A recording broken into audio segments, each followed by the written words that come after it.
primera gotita y el termómetro está más o menos acá. La distancia que hay es la que yo tengo de separación entre las manos. ¿Ven? Ustedes se imaginan, por ejemplo, el profesor que ve con un ojo nomás, tiene que estar con la cabeza así, cuando ve caer la gotita gira para poder ver el termómetro. Un operador que sea visco, que tenga los ojos así, a lo mejor lo puede ver las dos cosas al mismo tiempo. Pero no pasa eso. Es una expresión medio fea, como yo tenía un profesor que tenía ese problema. Entonces cuando uno lo miraba en el examen le decía, ¿qué está haciendo ahí? No sabía si preguntaba a uno o le preguntaba al de al lado. ¿Ven? Bueno, entonces estos puntos están afectados de mucho error experimental.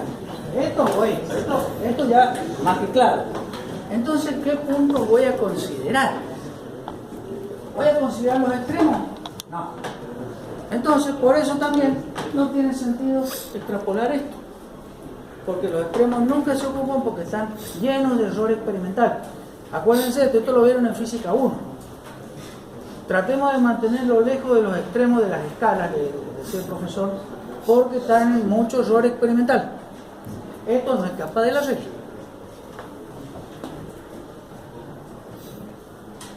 Entonces, estos dos señores definieron cómo calcular la temperatura. Y acá hay que ser cuidadoso cuál criterio usamos, porque esto que tienen acá son gráficos de correlación que lo inventaron estos señores. Don Maxwell hizo sus gráficos según Maxwell y el Mister sus correlaciones según el Mister. Y ellos definieron la temperatura de evolución media volumétrica. Maxwell dijo, bueno, la temperatura del 30% del destilado más 2 veces la temperatura del 50% del destilado más la temperatura del 70% del destilado dividido 4. Ponderaba mucho el medio de la curva, el centro de la curva, porque le daba 2 veces la ponderación. Bien. El Mister, por el contrario, dijo, no me gustan, quiero ver un poquito más cerca de los extremos. Entonces tomó la del 10, la del 30, la del 50, la del 70, la del 90 y la dividió por 5. Entonces, en función del gráfico que ustedes tengan,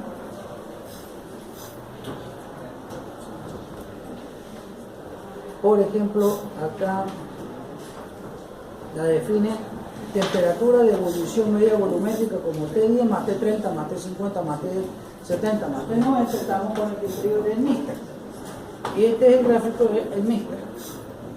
Y no podemos usar la fórmula de Maxwell. O sea, los gráficos se los voy a decir, calcúlenlo de esta manera. En el software que les va a presentar el ingeniero, el doctor Núñez, va a decir lo mismo. Temperatura de evolución media volumétrica, ingrésela de esta forma. Calcúlenla de esta forma en base a la curva de CTM. Entonces, ya con esto, teníamos definido la temperatura del hidrocarburo puro hipotético que yo necesitaba. Muy bien. Maxwell, el Mister. Y aquí, de estas dos, yo sacaba también otras temperaturas. La media gravimétrica, la media molar, la temperatura de emisión media promedio. Para sustancias puras y fracciones estrechas, fracciones estrechas, muy poca diferencia, por ejemplo, hexano y heptano, carbono 6, carbono 7, podemos considerar que coincidan casi todas. ¿Ven? Mezcla de composición conocida, muy simple. Esto que yo les expliqué allá arriba, con esas 4 sustancias, aplicamos estas ecuaciones directamente, las que vimos al principio. Y después tenemos otro parámetro. Cuando tenemos las mezclas ya de composición desconocida, tenemos que definir la pendiente.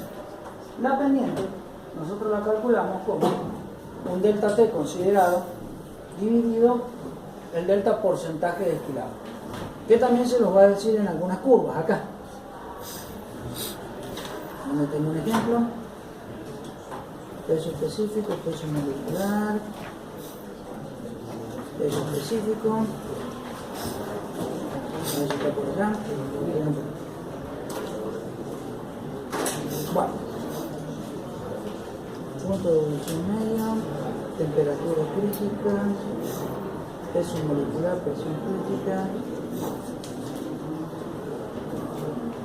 Bueno, entonces yo puse la pendiente delta T. ¿Qué me va a indicar? Fíjense que se ha dicho es un parámetro de se utiliza junto con estas dos correlaciones y la densidad para hacer una determinación de los compuestos. ¿Qué es lo que tenemos que ver acá? Que básicamente mi pendiente, ¿qué me está implicando?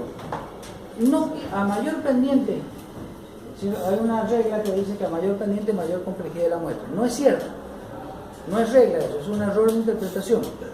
Fíjense acá, tenemos una mezcla de 4 componentes con mucha diferencia de puntos de ebullición, y acá tengo una mezcla de 4 componentes con poca diferencia de puntos de ebullición. Acá la pendiente es muy grande y acá la pendiente es muy chica.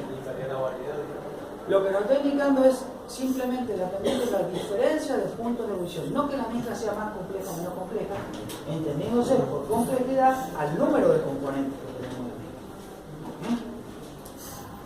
Muy bien, entonces ya con eso y con la pendiente podemos calcular el resto de las propiedades que nosotros vamos a hacer. Con eso podemos determinar el peso molecular, ahí en el apunte está descrito, el peso molecular, el factor de caracterización, y esto que se logra de esta manera, asumiendo temperaturas de ebullición en distintas fracciones de hidrocarburos. El hidrocarburo ustedes lo pueden clasificar como parafínico o como aromático en dos grandes grupos. Parafínico, que tiene predominancia en los compuestos de cadena lineal, mientras que aromático tiene predominancia en compuestos con anillos bencénicos. Entonces, cada uno tiene un comportamiento termodinámico distinto. Y se hizo una correlación y se obtuvo un factor de caracterización en función de las temperaturas de ebullición que se denomina factor de caracterización de la WOC, definido como la temperatura de ebullición del compuesto considerado elevado a la 1/3 dividido la densidad relativa 60-60 para sustancias puras, o la temperatura de ebullición media promedio de la 1/3 dividido la densidad 60-60 para las mezclas.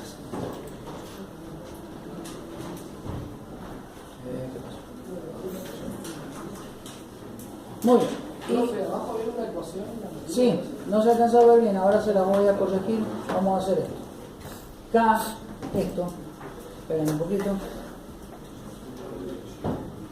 Es lo que pasó cuando le cambié el fondo. Algunas les pido disculpas que se me han pasado.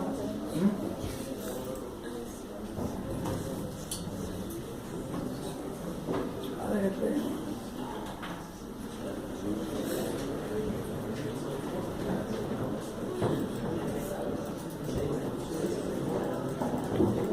Con esas temperaturas ustedes pueden calcular en función de las correlaciones de los gráficos. Escuchen, esto está también en el apunte que está allá en el impresor. Y ustedes pueden calcular con estos datos la temperatura, el peso específico, el peso molecular de la mezcla, la temperatura o punto de ebullición medio volumétrico, medio molar, medio gravimétrico, el punto pseudocrítico, la temperatura pseudocrítica y a partir de ella por cálculo las presiones críticas, la presión reducida, perdón.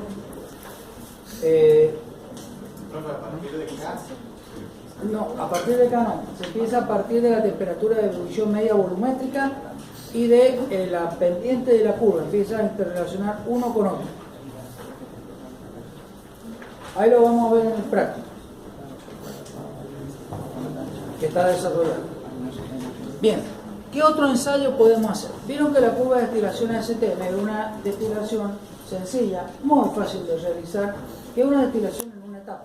Es decir, pongo a hervir y voy registrando los volúmenes que voy condensando, o los volúmenes, digamos, que evaporar. Bueno, en este caso, ¿qué es lo que ocurre? Yo no estoy seguro de haber separado bien los compuestos y que esto que yo tengo acá, carbono 8 y carbono 9, estén bien separados, sino que la temperatura que yo estoy registrando, la fracción carbono 9, no tenga algún carbono 8 ahí remanente, un carbono 8 rebelde que no quería evaporarse o que quedó atascado, y nadie me dice que no haya un carbono 10 que no se haya evaporado antes de tiempo.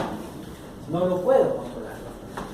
Entonces, para tener en realidad una temperatura mejor, una forma mejor, se recurre al ensayo True Boiling Point. Este ensayo no está normalizado, se puede simular en ciertas condiciones para petróleo liviano con una cromatografía.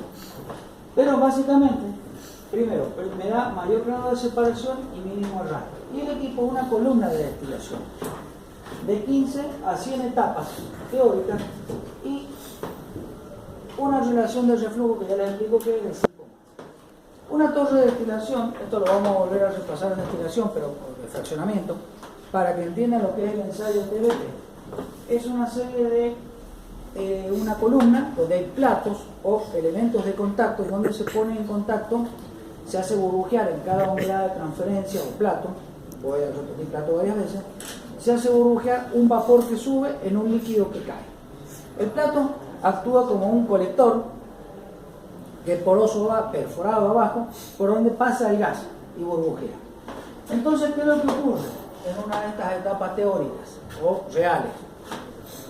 El vapor que está arrastrando compuestos pesados, por ejemplo, algunos que no tendría que estar a esa temperatura, evaporado, al entrar en contacto con el líquido, condensa ese compuesto pesado, libera su calor latente de condensación, que sirve para evaporar en el líquido algún compuesto liviano que no debía estar a esa temperatura líquido, debía estar vaporizado, que por algún fenómeno de interacción molecular había quedado retenido en el líquido.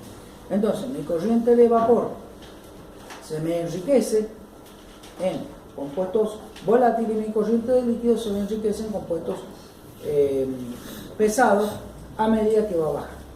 Esto es el principio de la rectificación o destilación fraccionada.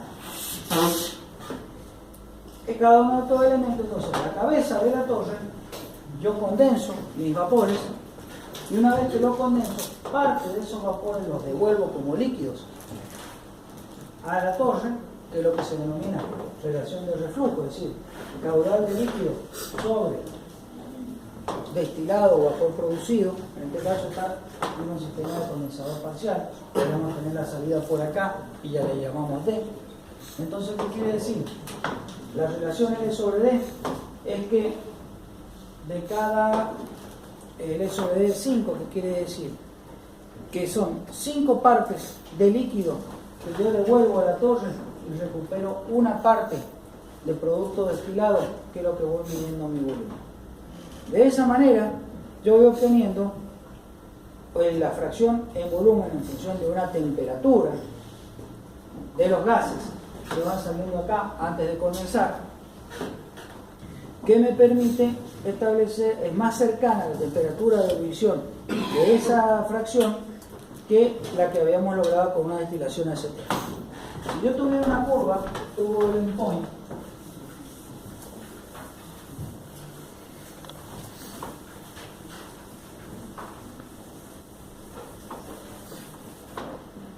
para poco número de compuestos sería algo así. Es una escalera prácticamente.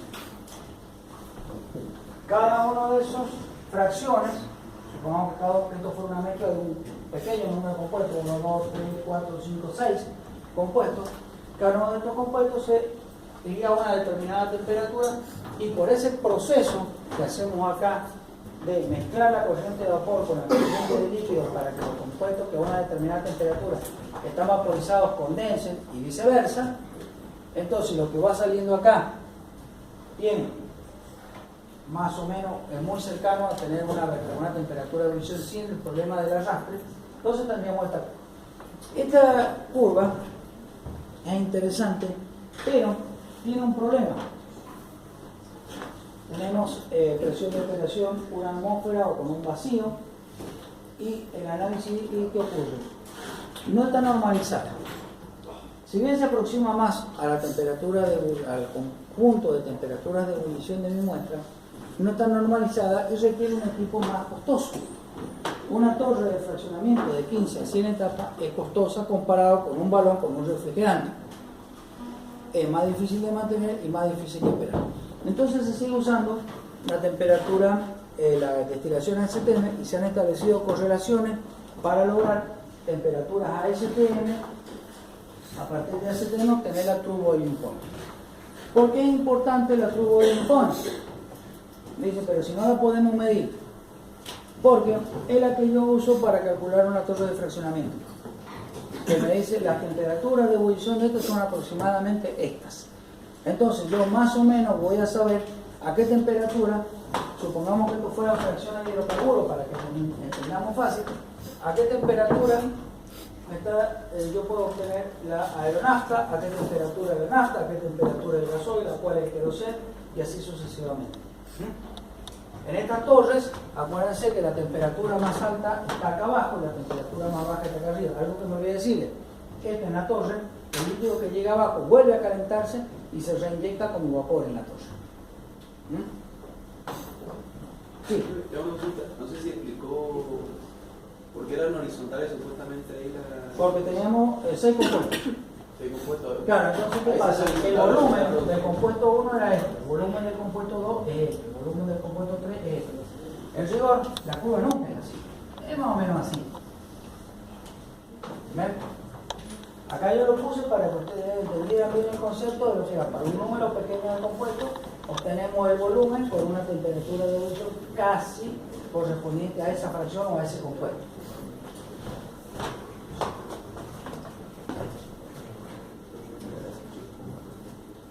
Y lo que nosotros obtenemos es la curva, la TBP es la que está acá en rojo, y la curva ASTM es la que está acá en marrón. Fíjense que lo que ocurre, el endpoint está mucho más bajo que el que corresponde a la ASTM.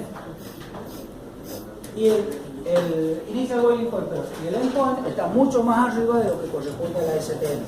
Porque no tenemos el fenómeno de arrastre. Ese que yo le decía, que es una molécula que va a tratar de mantenerse en un estado, a una determinada temperatura está en un estado de agregación que no le corresponde. Fíjense, una opción a la destilación por laboratorio, por favor hagan silencio. Si me quedo afónico no les puedo dar estos detalles y después sí se los voy a tomar en el examen. Y con ganas. Bien. Opción. Podemos hacer una destilación simulada mediante una cromatografía de gas equivalente a una True Boiling Point de 100 platos teóricos. Es datada por la norma STM 2885. Primero, necesitamos un cromatógrafo de gases que es bastante caro. En este momento estoy tratando de comprar uno para mi laboratorio, estamos hablando de $160.000. Entre 100.000 y 160.000 depende de lo que le quiera poner. Y también tengo que hacer uno especial para compuestos muy livianos. ¿Ven? Aquellos que ustedes me decían los incondensables, ¿cómo los podíamos tener? Acá los podemos ver. Bien fácil. Pero tengo que asegurarme de separar esa fracción solamente, antes de meterla al cromatógrafo. ¿Qué es lo que uno hace con estos ensayos sencillos? Si quiere obtener un poco más de información molecular, de qué sustancia están dando, muy bien. Hace los ensayos, separa en fracciones determinadas, que es lo que se hace en la industria. Sí, primero se hace un petróleo, se hace un ensayo y se más o menos toda una idea. Después deciden, bueno, de esto vamos a separar fracción de, supongamos, 100 grados de 200 grados, de 200 a 300, de 300 a 400, o fracciones de esas que le estoy diciendo. Y eso a su vez se pueden volver a destilar cada una de esas fracciones y a partir de ahí, de lo que saquemos de esas subfracciones destiladas, las metemos al cromatógrafo. Y ahí podemos obtener bastante más precisión. Pero no es un ensayo sencillo que a ustedes les permita decir, bueno, tenemos medianamente solucionado con estos dos ensayos sencillos y una correlación gráfica y un software. El ensayo flash.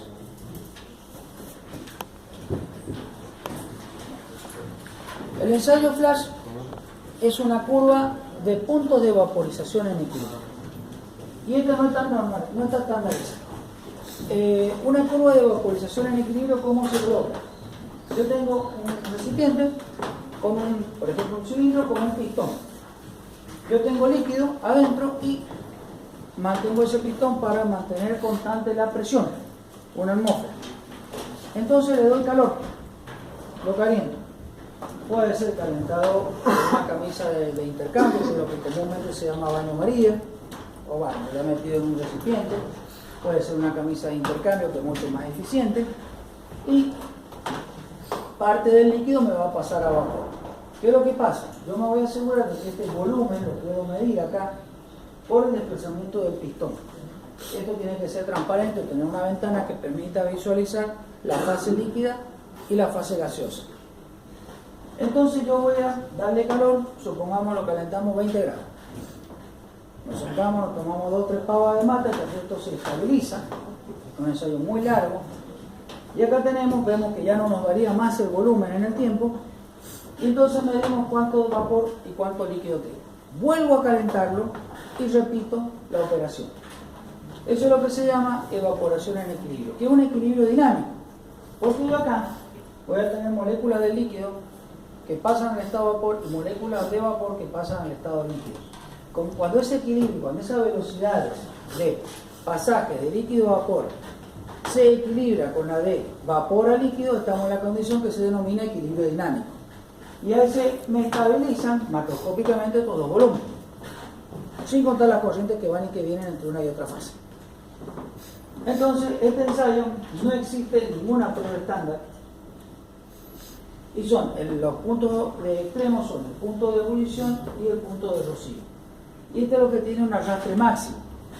¿Se acuerdan que del arrastre? Lo hemos definido como aquel fenómeno en donde un compuesto se evapora a una determinada temperatura que no corresponde para esa presión de vapor, sea por encima o por debajo de la misma. Se da interacciones moleculares. Fíjense acá. Acá tengo las 3 curvas dibujadas y tengo la curva TBP, es la que más se parece a los puntos de ebullición verdadera. La curva STM teníamos un cierto fenómeno de arrastre y la curva roja intermedia. Y la curva flash o EFB, que se designa en inglés, es la que tiene menor diferencia entre los puntos de ebullición extremos. Y esto es comparado para la misma muestra, para la misma sustancia. Supongamos, me traen un bidón de un combustible, por ejemplo, y le hago los 3 ensayos. Separo en 3 partes iguales mi muestra y a cada una le someto un ensayo. Voy a obtener esta combinación de curvas para la misma sustancia. Entonces, cuando hacemos comparaciones, yo les digo, es muy importante, fíjense, la diferencia de resultados que tenemos para la misma sustancia o para la misma mezcla, en función de qué ensayo hagamos. Por eso yo insisto tanto en el diseño experimental del ensayo y que tengamos claro cuál ensayo hacer. Muy bien, ¿cómo estamos?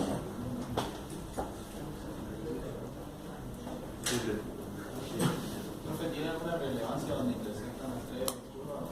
No, no tiene en ese caso. Es un punto de... se intersectan las 3 curvas ahí podríamos decir el punto de intersección es donde la sustancia, digamos, correspondería a la fracción en volumen que, digamos, es la ideal, que se comporta igual para los 3 tipos de ensayos. Muy bien. ¿Cómo vamos a representar los datos experimentales? Podemos hablar sistema binario de 2 fases, diagrama concentración-temperatura, concentración-concentración, presión-temperatura y concentración-presión. Solamente vamos a ver un poquito acá, muy sencillo, que